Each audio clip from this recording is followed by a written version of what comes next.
Welcome back to another technical deep dive here in the debug zone.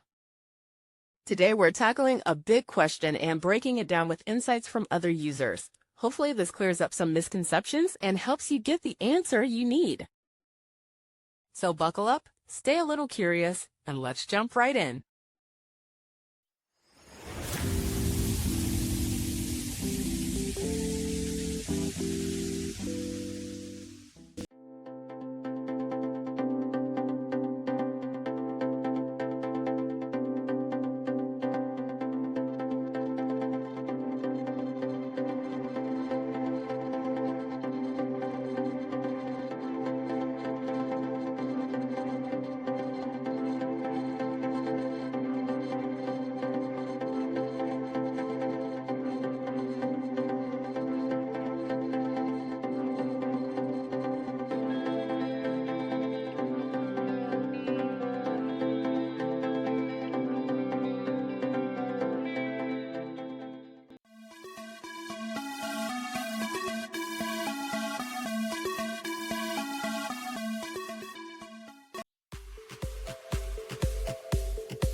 And that's a wrap.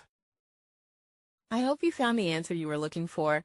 If you did, take a second to hit that subscribe button. It really helps out. And let me know in the comments which solution worked best for you. See you next time in the debug zone.